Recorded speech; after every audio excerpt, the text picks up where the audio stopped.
retomamos. Bos días. Hola. Bos días. Estou aquí con Ana e con Daniela, de primeiro B, e vamos a facerlle unhas preguntiñas sobre un proxecto que están facendo coa profe Silvia, se non me confundo, non? Sí. Vale, perfecto. Empezamos a entrevista. En que consiste o proxecto? Contádeme un pouquiño. O noso proxecto consiste en crear a nosa propia horta a partir de sementes tradicionais da casa.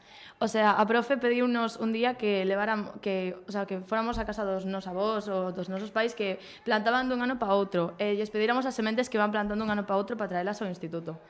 Entón, nós trouxemos as sementes dos tomates e pimentos e as puxemos a secar. Entón, cando secaron, logo foi cando as plantamos. Solo trueches esas sementes? O sea, pemento e tomate ou algunha máis? Non, Creo que algunha máis debe haber. Non sei de que, pero algunha debe haber. Que trouxemos todo primeiro, entón. Perfecto. Que é a biodiversidade? Vale, nos queremos, na horta queremos lograr que haya biodiversidade, que haya moitas especies nesa horta para poder crear un ecosistema sostible. Claro, e que se podan relacionar entre eles. Exacto, por exemplo, nós temos as plantas e tamén, naturalmente hai, por exemplo, o idio e hai enfermidades que atacan as plantas. Iso é totalmente natural. Nós non queremos eliminar eso de todo porque queremos facer un ecosistema. Entón, o que queremos é controlalo. Que haya, pero que non nos maten todas as plantas. Porque Bichos? tamén as cochinillas. Sí, xoaniñas, etc. As xoaniñas non matan.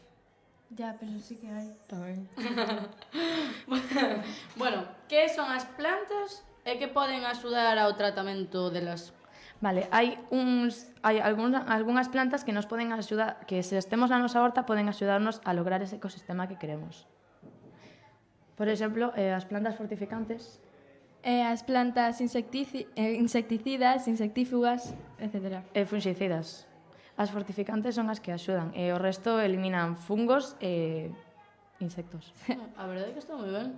Está moi interesante. Explicádeme que debuxando a ciencia.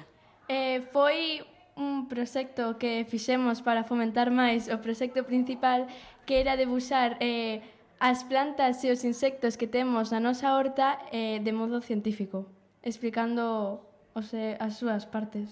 Sí, facíamos o debuxo científicamente, fixándonos moito nos detalles para fixarnos máis como son as plantas, e logo podíase por os nomes das partes das plantas. Está todo moi ben. Perdón. Como podemos ter na nosa casa unha horta sostible? Bueno, ten que haber moita vida, moita biodiversidade. A moita vida a que vos referides? Pois Moita biodiversidade. moitas especies, Sí. máis especies, canto máis especies mellor. Está moi ben. Non só ter un campo cheo de patacas, meterlle máis cousas. Iso que sería mellor, por exemplo, telas ao aire libre ou como recubertas? Non, telas ao Ao aire libre. Perfecto. Bueno, pois ata aquí a entrevista. Solo se queredes decirme algo máis? Non. No. Vale, pois moitísimas grazas. Espero que vos fose ameno este ratiño aquí conmigo. Vale, encantada. Chao. Chao.